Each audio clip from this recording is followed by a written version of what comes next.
terima kasih untuk teman-teman yang telah menyempatkan untuk hadir pada kesempatan kali ini. Seperti yang kita ketahui, sekarang kan udah mulai-mulai kurikulum merdeka dan kita tuh di pendidikan udah pasti bakal berkecimpung dengan yang namanya kurikulum merdeka ini. Ini adalah salah satu yang menurut saya pribadi adalah hal yang luar biasa begitu. Pak Wisnu menyempatkan untuk membagi pengalaman dan pengetahuannya kepada kita. Mungkin ya dari saya hanya singkat saja selaku pembuka, saya akan serahkan saya serahkan kepada moderator yaitu Teros Mawati dari semester 3 PGSD. Oke, baiklah Ma, terima kasih. Assalamualaikum warahmatullahi wabarakatuh. Waalaikumsalam warahmatullahi wabarakatuh. Oke, selamat sore teman-teman. Sore Kak. Iya. Sore Kakak. Oke, terima kasih atas antusiasnya. Sebelumnya saya ingin meminta maaf terlebih dahulu karena tidak bisa on cam dikarenakan terganggu oleh sinyal ya. Di sini sinyalnya sangat jelek teman-teman, mohon dimaklumi. Baik, yang terhormat Bapak Wisnu Wirandi SSN MSN selaku dosen Universitas Setiabudi Rangkas Bitung dan juga pembicara pada webinar pada sore hari ini.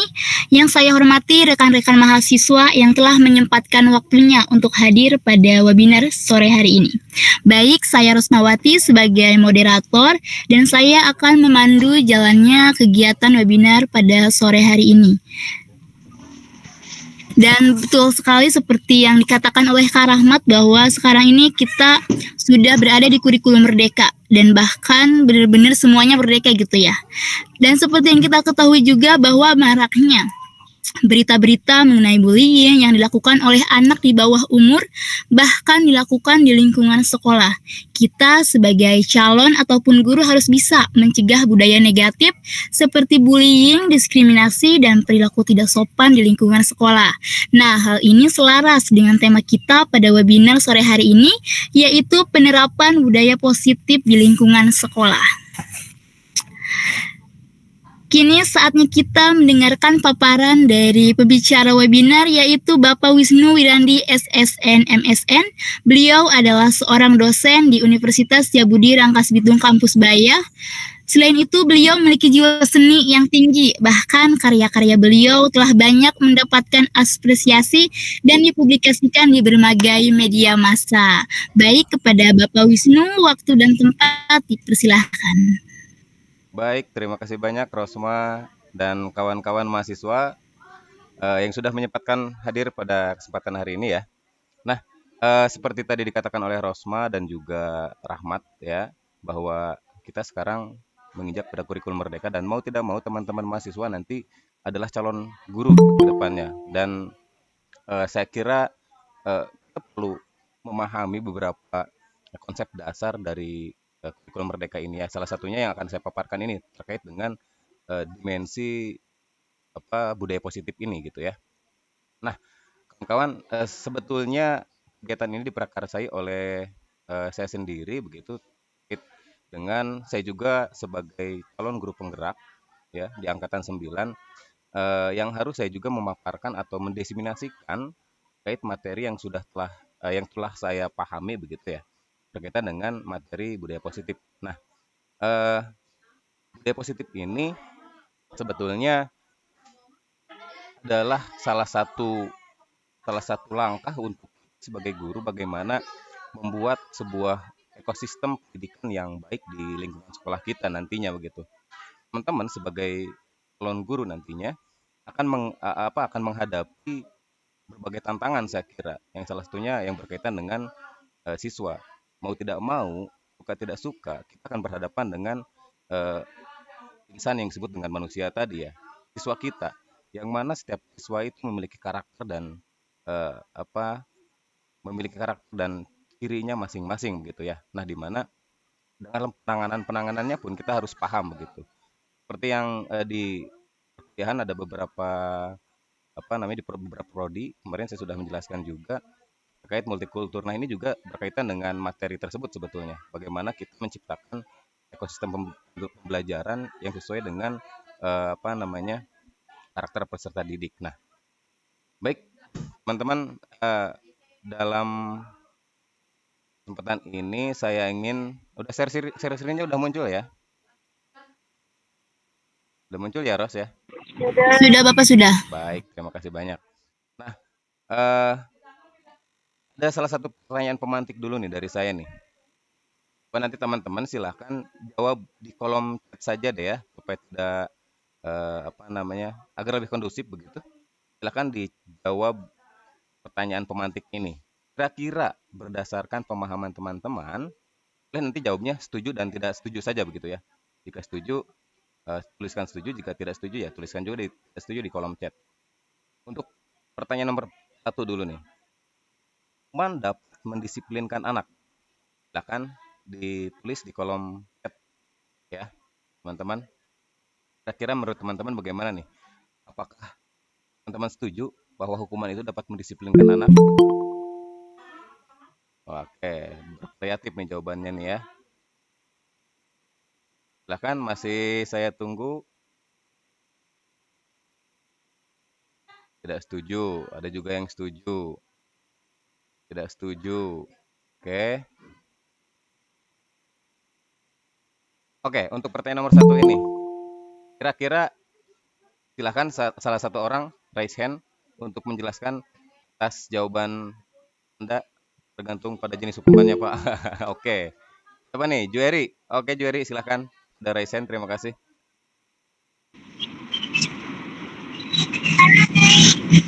Bagaimana Jueri?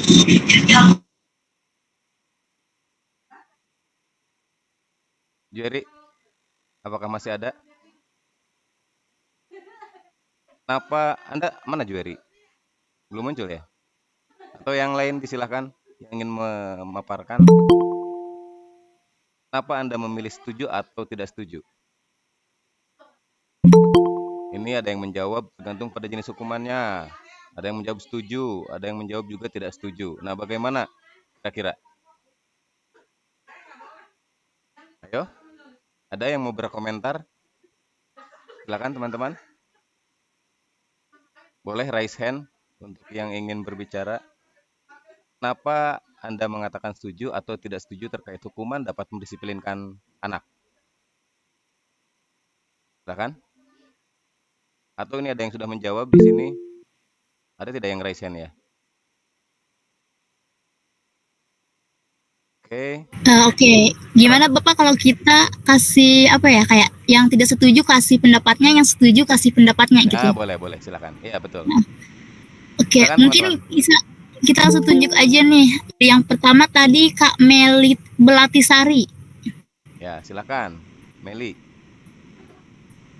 Kak Meli ada? Melati ya, Melati Sari. Melati Sari. Ya. Melati Sari menjawab tidak setuju. Mana Melati? Boleh open mic? Belum Melati. Atau Rosma dulu deh, yang udah nih. Rosma jawab tidak setuju ya?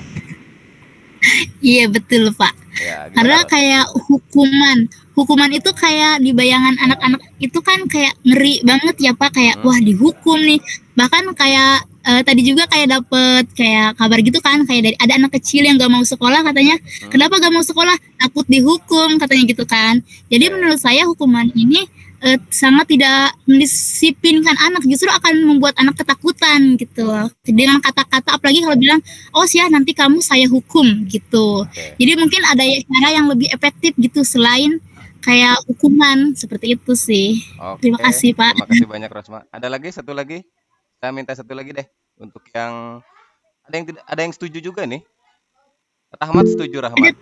Iya ada tuh Rahmat. Rahmat Vivi Rizky. Iya Pak, mungkin saya mewakili kaum yang setuju. Karena mungkin reward dan punishment itu penting Pak, soalnya ya emang kata Terosma itu untuk anak-anak yang kisarannya SD gitu lah Pak, masih ya tahap pertumbuhan gitu. Emang saya juga dulu waktu dihukum itu malah nggak sekolah gitu. Dan menurut saya Pak, untuk orang Indonesia itu mereka itu benar-benar sesuai dengan tingkat usianya gitu. Bener kata tadi siapa tuh, saya lupa lagi, yang katanya disesuaikan hukumannya. Itu menurut saya hukuman itu ya penting juga Pak untuk pendisiplinan, karena untuk ada tindakan jera dari mereka biar gairah mereka untuk melakukan hal yang salah lagi tidak ada, karena mereka ketakutan untuk dihukum lagi. Bukan maksudnya ketakutan secara mental, tapi lebih kesadar bahwa perlakuan itu tidak baik dan ada hal yang merugikan untuk mereka. Soalnya orang Indonesia kalau nggak disadarin ya nggak sadar-sadar Pak. Iya, iya. Oke, terima kasih. Artinya Rahmat setuju ya bahwa hukuman itu dapat mendisiplinkan anak ya? Iya Pak, setuju. Oke, kita berlanjut ke pertanyaan nomor 2 deh. Nah, silakan nanti teman-teman juga untuk jawab ya. Pertanyaan nomor 2. Cukup jawab setuju dan tidak setuju saja. Pemberian efek jera dengan hal positif seperti membaca atau membersihkan halaman sekolah dapat meningkatkan disiplin anak. Nah, kira-kira bagaimana nih? Kira-kira bagaimana? Silakan untuk pertanyaan nomor 2. Pemberian efek jera dengan hal positif seperti membaca atau membersihkan halaman sekolah dapat meningkatkan disiplin anak. Kira-kira bagaimana? Silakan. Jawabannya boleh ditulis juga pada kolom chat. Oke. Jadi ada anak nih yang misalkan apa namanya eh, datang terlambat misalkan, datang datang ke sekolah terlambat. Nah kita supaya anak itu apa namanya bisa bersikap baik lagi, tidak datang terlambat lagi, kita berikan efek jera dengan hal positif seperti membaca atau membersihkan halaman sekolah. Ini setuju atau tidak setuju? Silahkan ditulis dalam kolom chat.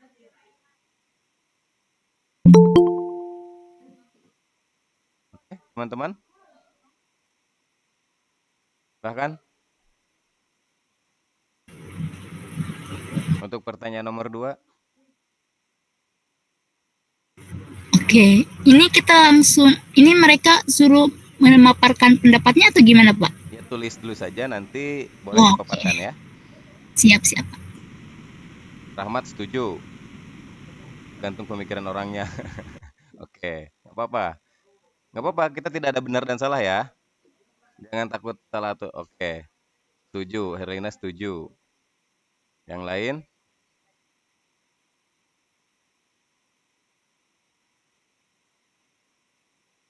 Atau bolehlah teman-teman langsung tulis juga dengan alasannya ya. Dan juga nomor 3 nih. Nanti dikasih nomor 1 misalkan setuju atau tidak setuju, nomor 3 2 maaf nomor 2 setuju atau tidak setuju, nomor 3 setuju atau tidak setuju ya. Seperti itu. Boleh ditulis dalam kolom chat. Pada dasarnya teman-teman begini. Saya lanjutkan deh. Nanti kita review kembali ya. Review kembali. Saya lanjutkan dulu. Siap Bapak. Oke, agar teman-teman lebih lebih terbuka dulu nih. Nah, kita berangkat dari sini teman-teman. Dari filosofi pemikiran pendidikan nasional Hajar Dewantara. Kita berangkat dari sini dulu. Bahwa pendidikan itu menuntun segala kodrat yang ada pada anak-anak agar mereka dapat mencapai keselamatan dan kebahagiaan yang tinggi-tingginya baik sebagai manusia maupun sebagai anggota masyarakat. Nah, ini yang harus kita pegang sebagai apa namanya? Pegangan kita sebagai guru dalam menuntun murid atau mendidik murid begitu ya. Nah, jangan sampai terlepas dari konsep Hajar Dewantara ini teman-teman. Begitu ya.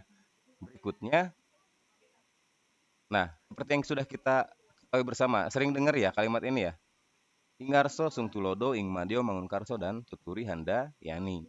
Bahwa ingarso sung tulodo itu kita sebagai guru di depan menjadi padan ya. Di tengah kita membersamai ing madio mangunkarso. Jadi kita harus bisa sebagai teman juga nih gitu. Nah, lalu tuturi handayani, di belakang kita harus bisa menjadi dorong atau memberikan motivasi, penyemangat seperti itu. Nah, dasarnya kita dari sini dulu. Maka ketika konsep pendidikan ini kita balut dengan apa namanya? Dengan budaya positif tadi, maka tidak akan ada yang tadi disebut dengan kita ketemukan kasus-kasus seperti kemarin yang viral itu ya di beberapa media, ada yang membuli sampai berkelahi sampai segitu apa namanya?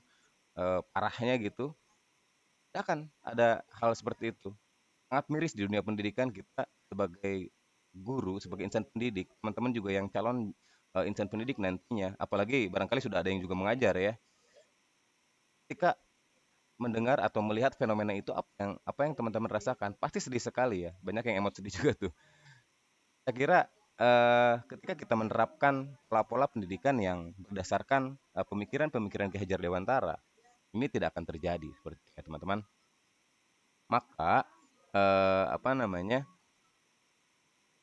Salah satu langkah strategisnya adalah dengan menerapkan budaya positif. Nah, di mana budaya positif ini, teman-teman? Dalam kita menerapkannya ada beberapa teori atau beberapa eh, apa namanya pemahaman yang perlu kita pegang juga. Ada dari teori kontrol, sisi kontrol guru, lalu teori motivasi tentang kebutuhan dasar manusia, lalu juga keyakinan kelas, disiplin positif, hukuman dan penghargaan, serta segitiga restitusi. Nah, ketika konsep ini kita balut dalam dalam sebuah budaya pendidikan yang baik, maka eh, saya kira fenomena-fenomena yang terjadi dalam dunia pendidikan seperti yang viral kemarin itu tidak akan terjadi. Karena nanti kita akan berbicara tentang motivasi intrinsik dan juga motivasi ekstrinsiknya nanti ya. Kita lanjutkan dulu deh. Apa itu kontrol dan sebagainya ya? Kita berangkat dari disiplin positif dulu teman-teman. Oke. Nah, disiplin positif ini saya ambil dari salah satu eh, pakar gitu, tokoh yang bernama Dr. William Glasser ya. Lihat ya, disimpulkan dulu.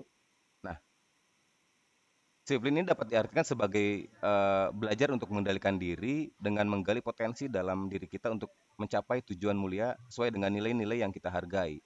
Nah, nilai-nilai tersebut sesuai dengan nilai-nilai kebajikan universal. Nanti kita akan bertemu dengan yang disebut dengan nilai-nilai kebajikan universal. Nah, William Glasser mengatakan bahwa Anda tidak akan bisa mengontrol orang lain, ya. Hanya Anda sendirilah yang bisa mengontrol diri Anda sendiri, begitu. Lalu semua perilaku itu memiliki tujuan. Artinya apa yang kita pikirkan, maka itu yang akan kita lakukan, begitu. Nah, bentar saya admit yang masuk dulu.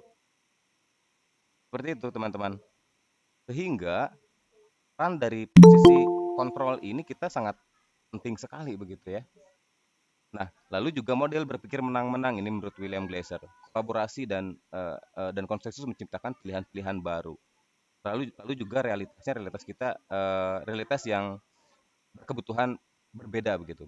Artinya memiliki kebutuhan yang berbeda-beda. Setiap orang memiliki kebutuhan yang berbeda-beda begitu. Hingga makna disiplin di sini maksudnya adalah belajar kontrol diri dengan menggali potensi kita agar mencapai tujuan yang mulia, yaitu suatu yang menjadi seorang yang kita inginkan berdasarkan nilai-nilai yang kita hargai. Ketika konsep ini kita pegang, maka eh, akan muncul nantinya motivasi intrinsik dari siswa kita, gitu, teman-teman. Ya, sehingga konsep free control ini sebetulnya konsep free controlnya nanti eh, apa namanya seseorang semua orang itu tidak bisa mengendalikan orang lain. Setiap orang tidak bisa mengendalikan orang lain sekalipun sebetulnya pimpinan sekalipun gitu ya. Tidak bisa mengendalikan orang lain. Yang bisa mengendalikan diri kita adalah ya kita sendiri gitu. Ini yang perlu kita pahami bersama begitu ya. Ini nanti akan muncul juga teori motivasi yang untuk di mana ada teori motivasi ini ada munculnya motivasi intrinsik dan motivasi ekstrinsik. Motivasi intrinsik adalah motivasi yang muncul di dalam diri kita. Contohnya seperti ini. Ketika misalkan teman-teman memberikan hadiah kepada siswanya nanti untuk misalkan siswanya mau mengerjakan tugas misalkan. Ayo kerjakan tugasnya atau ayo silahkan maju ke depan nanti Bapak kasih hadiah. Nah, ini nanti munculnya kira-kira motivasi yang mana? Pasti dia akan muncul motivasi ekstrinsik. Karena apa? Karena eh, motivasi itu muncul karena dia menginginkan hadiah gitu loh, ya kan? Sehingga eh, ini akan berdampak jangka pendek nantinya, akan berdampak dampaknya jangka pendek, sehingga tidak berkelanjutan, tidak kontinu begitu. Nah, berbeda dengan motivasi yang muncul dari dalam diri siswa itu sendiri ketika ingin maju ke depan atau ingin mengerjakan tugas karena kebutuhannya dia untuk belajar seperti itu. Atau contoh sederhananya gini deh, eh terkait motivasi ya. Ketika misalkan teman-teman menggunakan helm, apa yang menjadi dasarnya kira-kira? Mungkin ada yang takut oleh polisi gitu kan. Berarti eh, beberapa jawaban saya takut karena ditilang polisi, makanya saya pakai helm gitu. Tapi eh, berbeda hal dengan motivasi yang intrinsik munculnya. Kalau tadi itu motivasi ekstrinsik, karena takut oleh polisi gitu ya. Ketika polisi gak ada ya dibuka gitu kan. Berbeda hal dengan yang motivasinya munculnya dari intrinsik, dari dalam. Ketika teman-teman menggunakan helm karena untuk melindungi diri ketika terjadi kecelakaan misalkan. Nah, itu logika sederhananya seperti itu, teman-teman. Baik, kita lanjutkan dulu. Nah, seperti yang saya bilang tadi bahwa teori kontrol ini sebetulnya eh, perubahan paradigma, teman-teman. Perubahan paradigma dari paradigma stimulus respon yang awalnya kita gunakan dalam dunia pendidikan, ini ternyata eh, menggeser teori tersebut. Stimulus respon itu digeser oleh teori kontrol ini begitu. Karena apa? Kita lihat dalam bagian ini. Nah, stimulus respon ini realitasnya kebutuhannya sama, tapi untuk realitas kebutuhan teori kontrol ini berbeda-beda. Artinya apa? Kebutuhan setiap manusia tidak mungkin sama, pasti berbeda-beda, ya kan? Seperti itu. Maka konsep stimulus respon sekarang eh, saya pikir dengan adanya teori kontrol ini agak tergeser dengan perubahan paradigma teori kontrol begitu. Berikutnya, semua orang itu melihat hal yang sama. Jadi stimulus respon ini teorinya dia hanya memandang dalam satu sudut pandang saja. Semua orang melihatnya dalam konsep yang sama, berbeda dengan teori kontrol yang memiliki penggambaran yang berbeda-beda begitu. Melihat setiap orang dalam sudut pandang yang berbeda begitu ya. Dia lebih humanis nampaknya begitu. Berikutnya, kita coba mengubah orang agar berpandangan sama dengan kita. Itu yang stimulus respon. Jadi apa yang kita lihat, ya orang pun sama melihat seperti itu. Itu stimulus respon, menyamakan paradigma gitu kan. Untuk yang terkontrol, kita berusaha memahami pandangan orang lain. Justru kita lebih memahami pandangan orang lain untuk melihat dunia atau untuk melihat sebuah fenomena tertentu gitu. Gitu. Ini yang menariknya dari teori kontrol begitu. Sehingga lebih bijaksana dalam dalam mengambil sikap gitu ya. Nah, kemudian stimulus respon juga eh, mengajarkan orang lain untuk bisa mengontrol saya.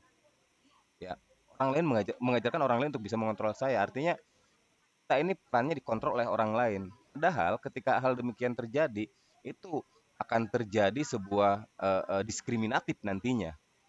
Maka akan muncul seperti fenomena-fenomena yang viral kita saksikan itu. Berbeda dengan teori kontrol. Teori kontrol ini hanya hanya kita yang bisa mengontrol diri kita sendiri. Artinya semua tindakan, semua perilaku yang kita lakukan ya hanya kita, diri kita lah yang bisa mengontrol, begitu. Bukan orang lain, gitu. Bukan oleh aturan atau bukan oleh hal-hal tertentu yang sifatnya eh, apa namanya sebuah sistem begitu. Tapi diri kita lah yang bisa mengontrol diri kita sendiri, gitu ya. Lalu berpikir menang kalah, lalu juga pemaksaan pada saat bujukan yang gagal, ya saya juga bisa berbeda dengan kontrol gitu ya. Kolaborasi dan konsekuensinya menciptakan pilihan-pilihan baru lalu berpikir menang-menang begitu. Artinya tidak berpikir kita yang menang, mereka yang kalah, tapi berpikir bahwa eh, kita juga harus menang, orang lain juga harus sama seperti kita. Jadi untuk membangun budaya itu. Nah, sehingga ada kemunculan teori kontrol ini menggeser perannya teori stimulus respon ini begitu teman-teman. Nah, kita lanjutkan. Ini disiplin positif. Disiplin positif ini bermakna belajar saya kira. Sehingga nilai-nilai tersebut sesuai dengan nilai-nilai kebajikan universal. Nanti kita akan coba lihat nilai-nilai apa saja yang terkandung dalam nilai-nilai kebajikan universal begitu ya. Kemudian nilai-nilai kebajikan universal itu adalah muaranya nanti kepada pelajar Pancasila, teman-teman. Profil pelajar Pancasila ini memiliki 6 dimensi. Ya, yang pertama, dimensi pertama adalah beriman, bertakwa kepada Tuhan Yang Maha Esa dan berakhlak mulia. Lalu berkebinekaan global, gotong royong, kreatif, bernalar kritis dan mandiri. Nah, ini muaranya nanti yang akan dibangun dalam budaya disiplin positif ini begitu. Kemudian kita beralih kepada teori motivasi teman-teman. di mana teori motivasi ini mencakup tiga aspek utama. Yang pertama kita lihat motivasi ini untuk menghindari ketidaknyamanan atau hukuman. Yang kedua, motivasi ini untuk mendapatkan imbalan atau penghargaan dari orang lain. Dan yang ketiga, motivasi ini untuk menjadi orang yang mereka inginkan dan menghargai diri sendiri dengan nilai-nilai yang mereka yakini. Ini yang bersifat internal ya nantinya. Nah, dua aspek pertama ini bersifat eksternal, sementara yang aspek yang ketiga ini bersifat internal. Kenapa? Karena nomor satu, nomor dua itu lebih motivasinya datang dari luar, sehingga untuk mendapatkan imbalan, kemudian untuk menghindari ketidaknyamanan. Misalkan, ketika saya harus menggunakan sepatu hitam ke sekolah, kata siswa kan, itu karena aturan, bukan datang dari dirinya sendiri, gitu. Atau ketika misalkan saya harus mengerjakan PR, itu karena sebuah keterpaksaan, bukan datangnya dari internal yang ini adalah kebutuhan saya untuk belajar, seperti itu misalnya. Nah ini teori tentang teori motivasi. Lalu juga hal yang menariknya adalah bahwa motivasi untuk menghargai diri sendiri dapat memberikan ruang yang besar dalam menanamkan nilai-nilai kebajikan universal. Seperti yang kita ketahui bahwa disiplin positif ini tidak sepenuhnya melibatkan hukuman atau sanksi-sanksi yang negatif, teman-teman. Seperti itu. Kemudian, dalam konteks ini motivasi dalam diri individu untuk menghargai dirinya sendiri dan menanamkan nilai-nilai kebajikan dan dapat menjadi faktor kunci dalam menerapkan disiplin positif untuk membentuk karakter anak muda yang memiliki nilai moral dan nilai sosial yang tinggi. Sehingga nanti akan terbangun sebuah budaya yang kita katakan budaya positif tadi, karakter-karakter yang sesuai dengan profil pelajar Pancasila begitu. Ini yang diharapkan dari kurikulum Merdeka sebetulnya, sesuai dengan pemikiran filosofi Hajar Dewantara begitu. Nah, kita lanjutkan. Berikut teman-teman, eh, kait reward dan punishment ya. Nah, penghargaan memiliki pengaruh positif untuk jangka pendek, tetapi negatif untuk jangka panjang. Dan penghargaan itu bersifat menghukum sebetulnya, gitu teman-teman. Ketika teman-teman memberikan misalkan sebuah apa ya, sebuah janji kepada siswa untuk agar siswa itu mau melakukan sesuatu, itu sebetulnya sudah mendoktrin untuk mereka. eh, Secara tidak sadar kita sudah menghukum mereka sebetulnya begitu, menghukum secara pemikiran atau secara apa ya, motivasinya nantinya begitu, sehingga yang muncul adalah dia ingin melakukan itu karena dapat imbalan gitu, karena dapat sesuatu hal yang dia ingin apa gitu, bukan karena dia ingin motivasinya belajar gitu. Ini yang berbahaya gitu. Lalu yang kedua, penghargaannya mengurangi kecepatan, lalu penghargaan tidak efektif, merusak hubungan antara eh, sesama atau antara siswa dan murid. Berikutnya juga menurunkan kualitas dan mengurangi motivasi ekstrinsik begitu. Sehingga saya admit dulu. Nah, sehingga beberapa dampak negatif dari penghargaan tersebut eh, ini berdampaknya menjadi sebuah hukuman bagi mereka sebetulnya. Contoh contoh kecil begini teman-teman. Eh, Kenapa sekarang di kurikulum sekarang atau di kurikulum 2013 juga sebetulnya sudah tidak ditiadakan ya, terkait dengan rankingan begitu. Kenapa itu ditiadakan? Tidak seperti zaman zaman saya dulu, ini masih ada di rapot itu ranking satu gitu, ranking 2 gitu, ranking 3 tingkat itu ya. Itu sebetulnya salah satu produk Belanda, produk kolonial gitu. Makanya sekarang ditiadakan gitu. Karena apa? Dasarnya adalah ketika kita memberikan seperti itu, secara tidak langsung kita sudah menghukum mereka. Kita sudah memarginalkan, nih si ini mah pinter, si ini mah tidak pinter gitu. Padahal itu akan terekam dalam pemikiran mereka, sehingga eh, sampai mereka apa besar nanti itu akan terekam gitu, bahwa secara sosial, secara psikologi gitu ya, psikologinya akan menjadi berubah begitu, akan terpengaruh oleh hal-hal yang memang menurut mereka itu bahwa saya ini kucilkan gitu. Misalkan ya mending kalau yang dia ranking satu. Nah, ini yang berbahaya teman-teman. Baik, kita lanjutkan. Nah, bentuk apresiasi atau pengakuan ini memberikan dukungan secara khusus, memberikan pengakuan secara pribadi, lalu juga memberikan pengakuan kepada semua murid secara bergantian. Ini yang lebih lebih arif dan bijaksana saya kira. Lalu juga memberikan pengakuan secara konsisten dan fokus pada proses sehingga apa namanya apa yang kita harapkan nantinya bahwa siswa itu muncul motivasi-motivasi yang lebih baik dalam diri mereka gitu sehingga dalam melakukan suatu hal mereka karena ingin dan kebutuhan untuk kebutuhan untuk diri mereka sendiri begitu. Ini yang perlu kita pahami bersama. Nah, berikutnya hukuman, konsekuensi dan restitusi. Nah, ada sebuah kata restitusi, ada teori baru restitusi namanya. Seperti yang apa tadi saya di awal mempertanyakan bahwa kenapa apakah teman-teman setuju bahwa hukuman itu untuk mendisiplinkan dan sebagainya. Nah, dan ternyata di sini kita harus bisa memangkas atau bahkan meniadakan apa itu hukuman dan konsekuensi begitu. Kita gantikan dengan restitusi. Begitu teman-teman. Karena pada hakikatnya bahwa eh, nah ini kita lihat dalam bagan ini.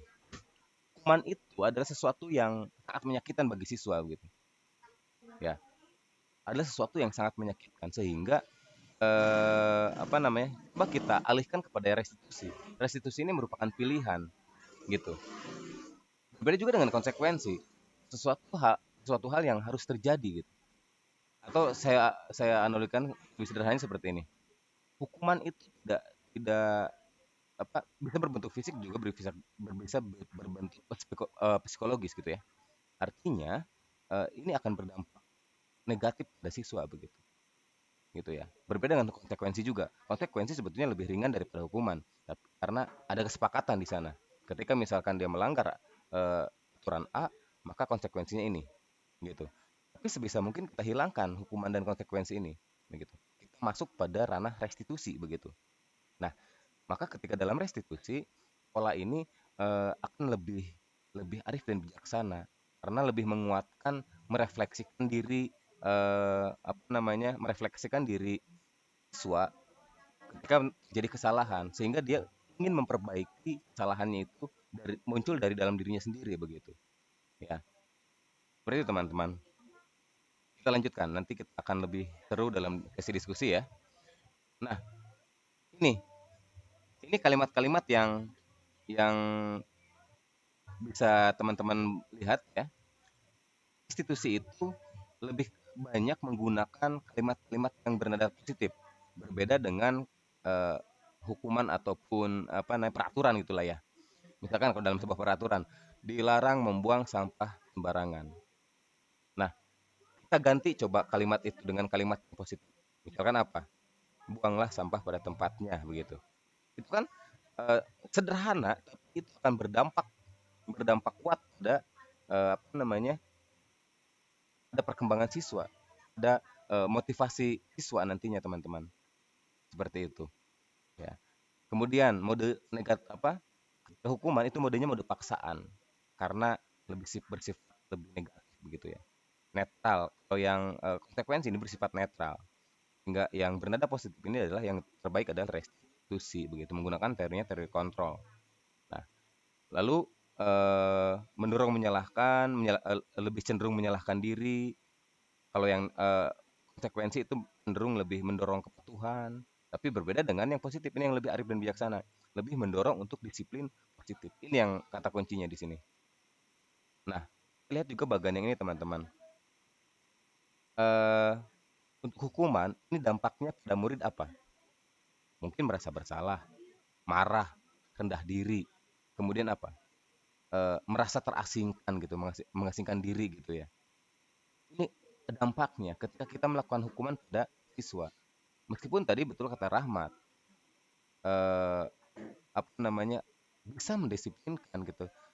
Tapi meskipun itu bisa mendisiplinkan, tapi akan sebatas jangka waktu pendek saja gitu.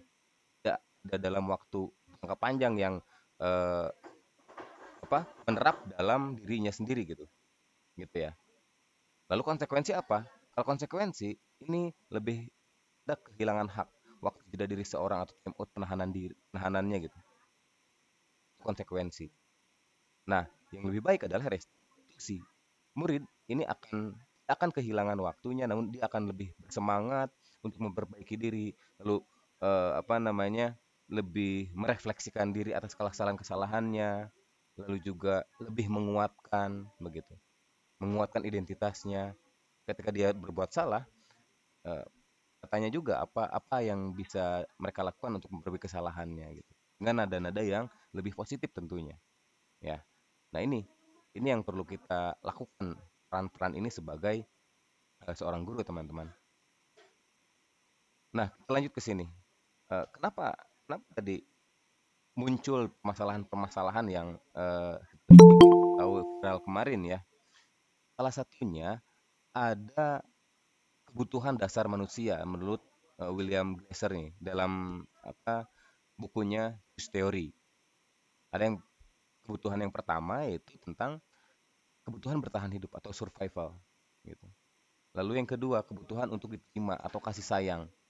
Biasanya kan lebih ingin disayang, diperhatikan gitu. Ada kan banyak siswa-siswa yang eh, gitu ya, cari perhatian gitu. Nah, ini berkaitan dengan kebutuhan dasar yang kedua.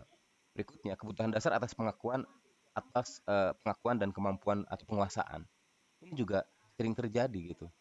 Jika misalkan dia berprestasi atau dia melakukan suatu hal, lalu ingin dipuji misalkan. Pengakuan-pengakuan itu dibutuhkan gitu kan sebagai seorang manusia. Berikutnya, kebutuhan akan pilihan untuk kebebasan, freedom, kebebasan. Ternyata kita juga sebagai manusia eh, membutuhkan sebuah kebebasan ya, gitu. Dan yang terakhir, kebutuhan untuk selalu merasa tenang, seperti di filosofi Kejar Dewantara, gitu. Harus bisa merasa tenang, gitu ya. Nah, kebutuhan hal ini menarik ya. Hal ini menarik. Kenapa saya katakan menarik? Karena dari penerapan segitiga restitusi ini dalam pendidikan dapat membantu memenuhi kebutuhan tersebut. Ketika kita gunakan restitusi dalam penanganan siswa, maka eh, kan seolah-olah siswa akan merasakan dirinya terpenuhi kebutuhan dasarnya begitu. Nah, sehingga melalui proses restitusi siswa diberikan kedamaian batin, lalu juga menunjang kebutuhan kasih sayang tadi, kebutuhan pengakuan, merasa diakui gitu ya. Lalu juga merasa tenang mereka ketika melakukan kesalahan berdampak negatif nantinya begitu. Ini yang paling penting. Nah, berikutnya yang disebut dengan aturan kelas. Ya, teman-teman suka suka buat gak ya? Entah nih ada peraturan kelas atau ini. Tapi kita coba rubah aturan itu menjadi sebuah keyakinan gitu. Nah, kenapa? Suatu keyakinan itu yaitu nilai-nilai kebajikan universal yang dapat disepakati secara tersirat dan tersurat, lepas dari latar belakang suku, negara, bahasa ataupun agama. Multikultur di sana. Kita, kita tidak membeda-bedakan rasnya, sukunya, agamanya apa gitu ya. Karena di beberapa sekolah tertentu itu ternyata ada gitu yang siswa dari agamanya berbeda-beda gitu. Jadi sukunya berbeda, ada yang suku Sunda, Jawa gitu. Tapi dalam sebuah eh, komunal sekolah itu harus bisa kita harus bisa kita akomodir begitu. Gitu ya. Nah, keyakinan kelas ini mencakup nilai-nilai kebajikan universal yang bisa disepakati. Artinya, keyakinan kelas ini bersifat abstrak dari eh, nilai-nilai yang luhur begitu. Bisa dituangkan dalam kalimat-kalimat positif. Jadi kenapa tadi? Kalau peraturan kelas ini biasanya kan lebih kalimat-kalimat yang negatif. Dilarang, misalkan dilarang memainkan handphone di kelas gitu. Itu kan kalimat negatif ya. Ganti menjadi kalimat yang positif. Misalkan belajar dengan baik misalkan. Itu kan menjadi enak gitu. Sehingga keyakinan kelas ini eh, lebih lebih bisa dipahami dan juga lebih bisa untuk diaplikasikan oleh siswa. Siswa juga tidak akan merasa terbebani ketika mendengar kalimat yang lebih positif gitu nantinya. Ya. Nah, ini. Lalu juga kenyataan keyakinan kelas ini senantiasa dibuat dengan kalimat positif dan keyakinan kelas hendaknya tidak terlalu banyak sehingga mudah diingat dan dipahami oleh semua warga dan bisa diaplikasikan dan dilakukan gitu. Jadi kita rubah dari kata peraturan, teman-teman. Berikutnya adalah eh 5 posisi kontrol guru. Nah, ada 5 posisi kontrol guru, teman-teman. Posisi kontrol yang pertama adalah sebagai penghukum. Nah, ini eh kalau bisa kita tempatkan di paling akhir nantinya, gitu ya. Jangan sampai kita, atau bahkan kalau bisa dihilangkan lah kita sebagai penghukum. Misalkan eh, orang penghukum itu bisa menggunakan hukuman fisik ataupun hukuman verbal atau kalimat ya. Misalkan dengan nada yang keras, dengan nada yang kasar gitu. Kita apa, mendoktrin siswa agar bisa berbuat lebih baik misalkan. Sebetulnya ini akan berdampak nantinya pada psikologi siswa nantinya. Nah, ini berbahaya, teman-teman. Lalu juga orang-orang yang menjalankan posisi penghukum senantiasa mengatakan bahwa sekolah memerlukan sistem atau alat yang dapat lebih menekankan murid lebih dalam lagi.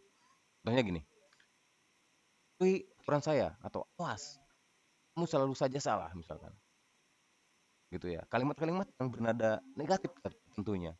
Ini lebih kepada seorang guru berposisi sebagai penghukum. Nah, berikutnya, posisi yang kedua adalah eh, membuat merasa bersalah. Nah, ini bisa saja dilakukan, tapi saya kira ini juga harus dipangkas dalam eh, konsep ini ya. Nah, posisi ini biasanya guru akan bersuara lebih lembut, membuat merasa bersalah sehingga anak merasa bersalah. Tapi ini juga sebetulnya akan berdampak negatif nantinya. Kenapa? Karena mereka merasa dirinya tidak berdaya gitu untuk melakukan yang lebih baik lagi nantinya gitu. Ini eh, berdampak negatif juga sebetulnya ketika misalkan sampai misalkan kita interogasi sampai nangis gitu-gitu si siswanya. Ini jangan juga sampai dilakukan gitu ya. Nah, seperti kalimat-kalimat seperti ini, "Ibu sangat kecewa dengan kamu. Berapa kali saya katakan kamu tidak mau berubah," misalkan. Seolah-olah dia merasa tertekan gitu nantinya. Nah, posisi kontrol yang ketiga ini sebagai teman. Nah, guru pada posisi ini tidak akan menyakiti murid, namun akan tetap berupaya mengontrol murid melalui pendekatan-pendekatan yang lebih persuasif gitu. Nah, posisi teman pada guru ini bisa negatif ataupun positif. Sebetulnya berada di tengah-tengah, ini netral nantinya. Posisi di sini berupa hubungan baik yang terjalin antara guru dengan murid.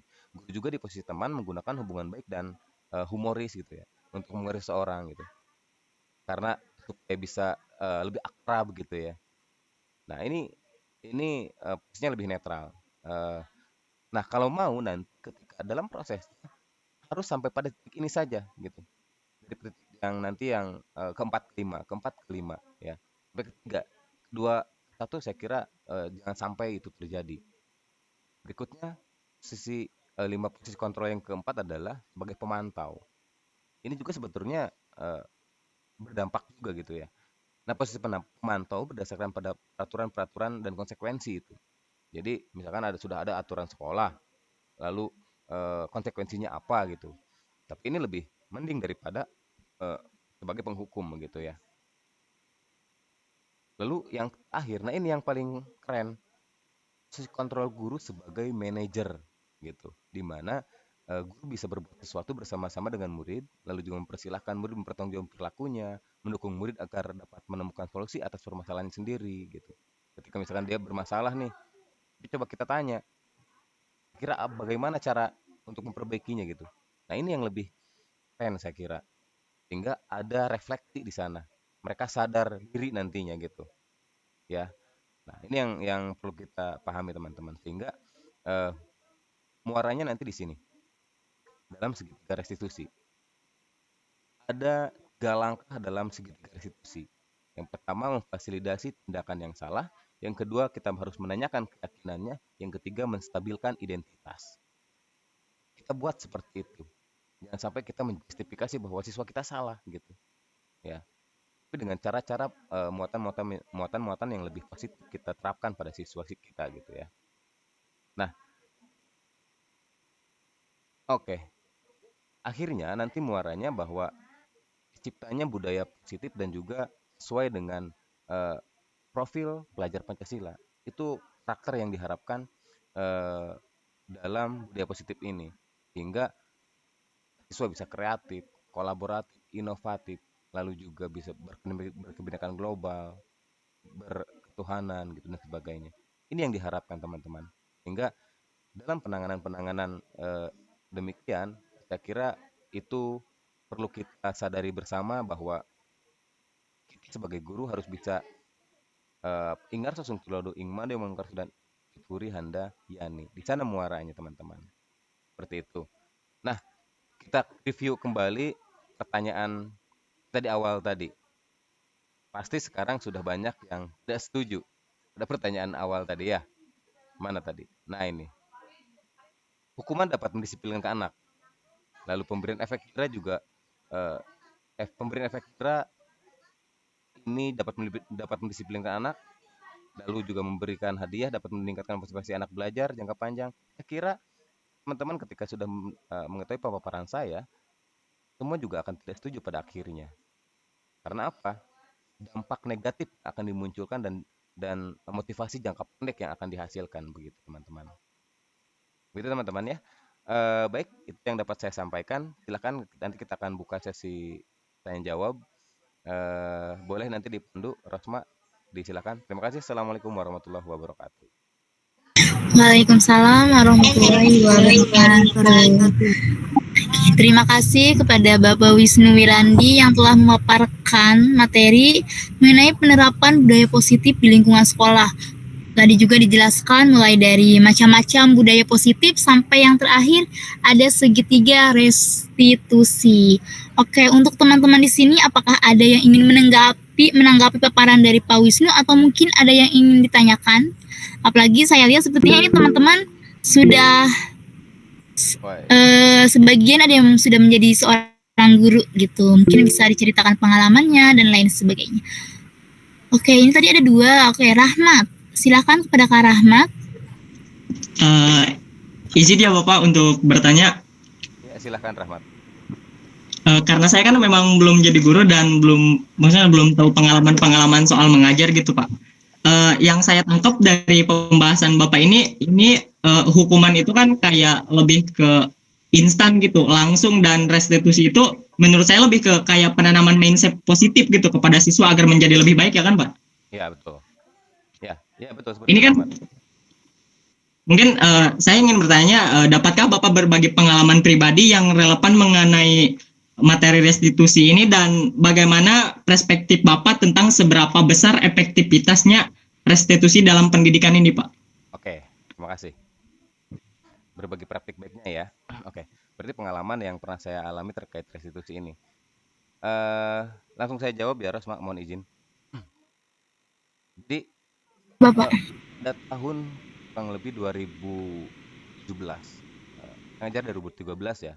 Saya mulai berkecimpung di dunia pendidikan sejak 2013 dan saya perlu teman-teman ketahui bahwa saya bukan juga jurusan dari pendidikan, tapi ketika kita terjun di pendidikan ya mau tidak mau kita belajar lagi tentang pendidikan ya.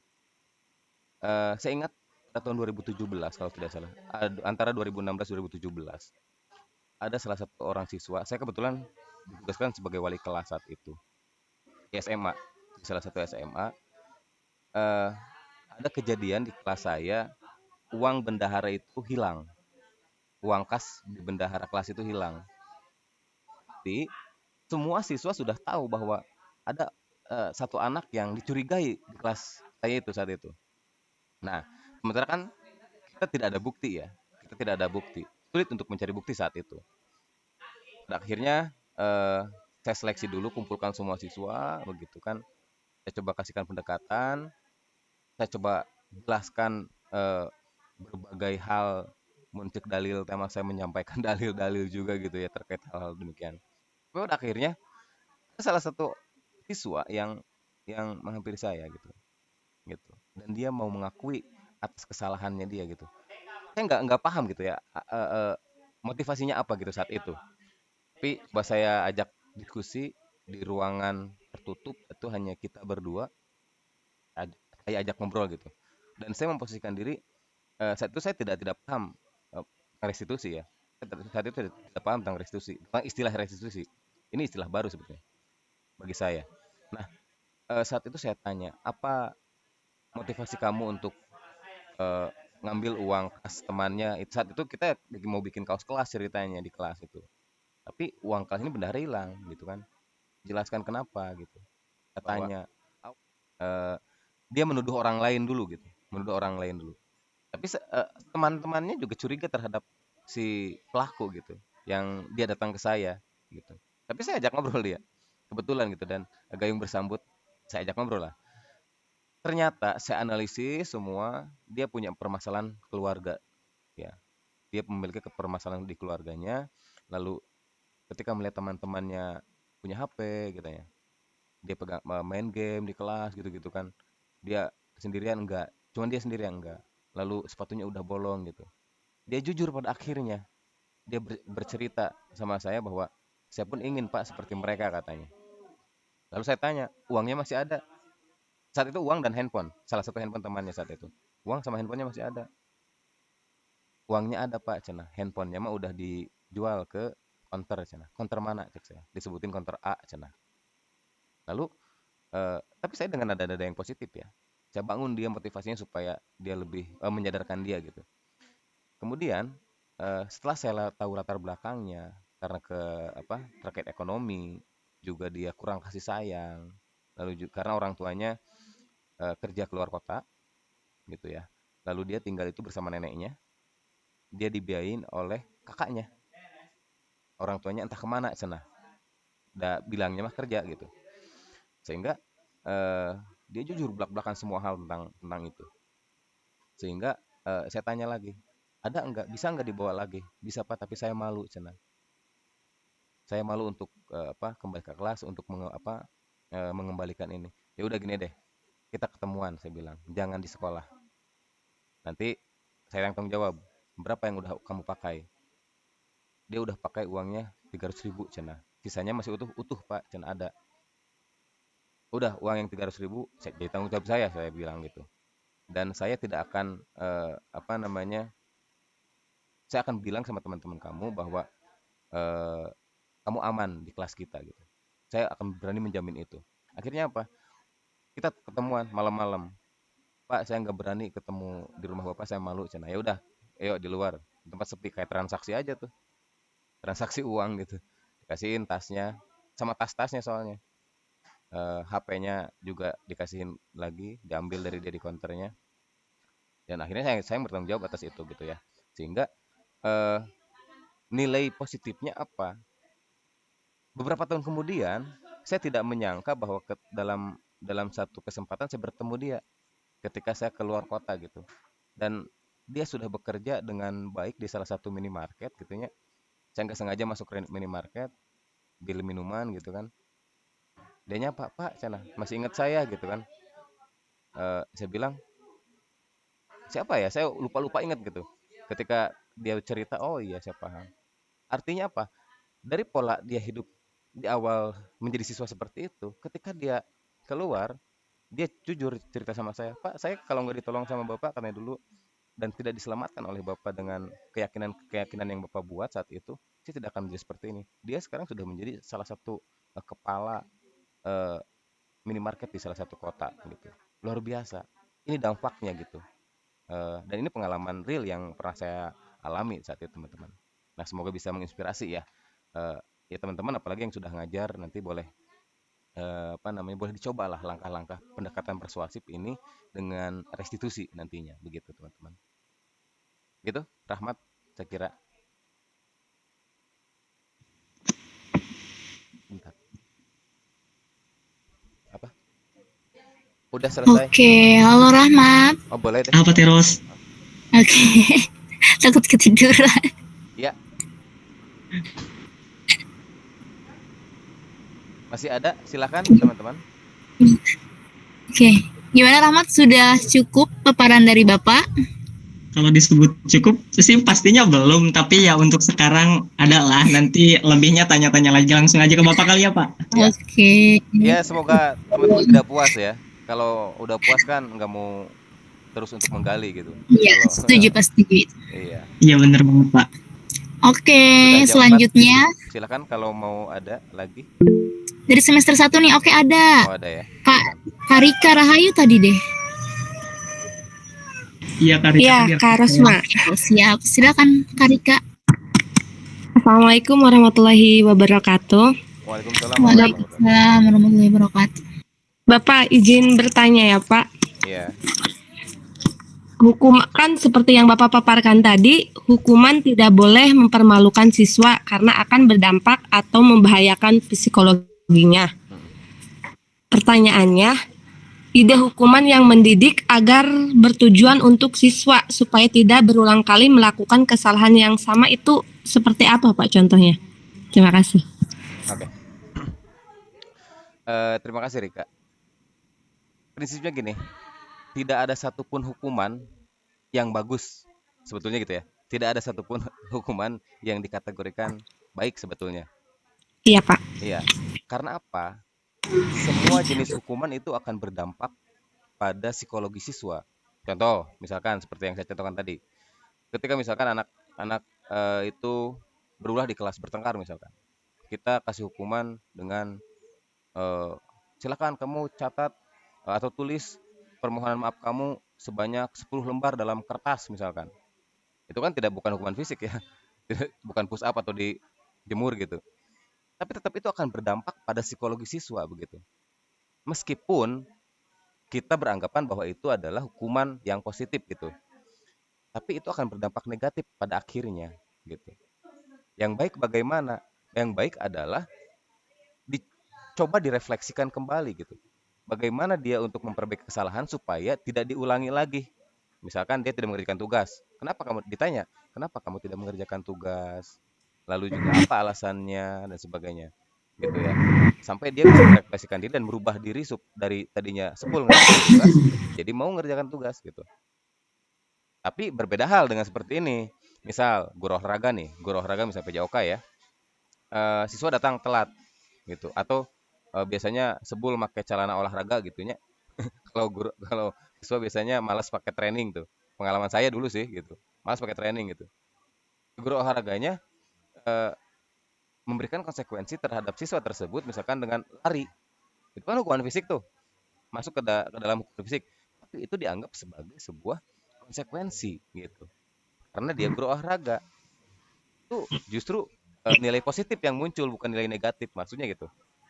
Nah, berbeda hal dengan di restitusi. Kalau restitusi kita tarik dia, ajak ngobrol, lakukan pendekatan persuasif dan bagaimana kita tanya kepada dia bagaimana caranya mereka untuk memperbaiki dari kesalahannya tersebut.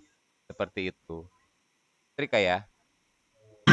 Baik Pak, terima kasih bisa dimengerti Pak. Oke, baik. Terima kasih Kak Rika atas pertanyaannya.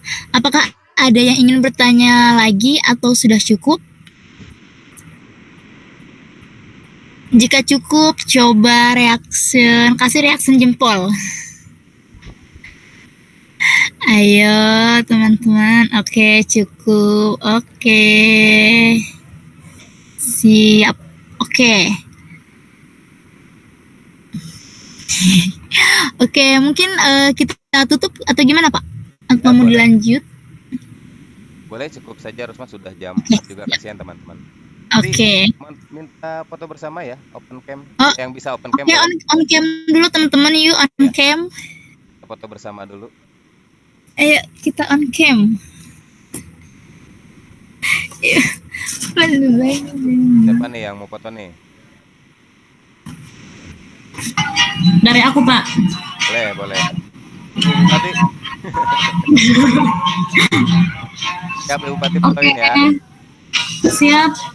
Belum semua ini ya on cam. Tinggal Delima Yanti. Buka dulu. Coba lagi. Boleh cukup? Oke. 1, 2, 3. Ayo keluarkan senyuman manisnya. Rasma oke. Sinyalnya mati. Lagi Pak. Boleh. Bupati. Siap. 1, 2, 3. Oke teman-teman, absensi dan juga umpan balik berlaku. Tapi sekarang izinkan saya untuk menutup dulu ya. Oke, sebelumnya saya mengucapkan terima kasih kepada Bapak Wisnu Wirandi yang telah mengadakan webinar implementasi kurikulum Merdeka Pendidikan Guru Penggerak Angkatan 9 dengan tema penerapan budaya positif di lingkungan sekolah. Jadi guru mendapatkan insight baru gitu. Untuk bagaimana kami nanti bisa menjadi apa ya, kayak teman untuk anak-anaknya gitu, anak-anaknya di sekolah dasar seperti itu. Dan terima kasih juga kepada teman-teman yang sangat antusias sekali, khususnya ini dari semester 1 Keren. telah mengikuti webinar ini. Semuanya keren banget. Oke. Oh ya, tadi mohon maaf kita tidak berdoa terlebih dahulu ya. Gak apa-apa. Oke. Ya, gak apa-apa ya. Sekarang kita ucapkan alhamdulillah sama-sama karena webinar sore hari ini berjalan dengan lancar. Semoga apa yang Bapak Wisnu ini sampaikan tidak hanya didengarkan tapi juga kita terapkan seperti itu. Oke, saya Rusmawati sebagai moderator pamit undur diri. Terima kasih. Wassalamualaikum warahmatullahi wabarakatuh. Waalaikumsalam warahmatullahi wabarakatuh. Dan ini nanti tolong Rosma kirim ya. Ya, Untuk siap, Pak. baliknya. Ya nanti tolong diisi teman-teman. Terima kasih banyak. Assalamualaikum. Waalaikumsalam. Waalaikumsalam. Oke, ayo teman-teman live.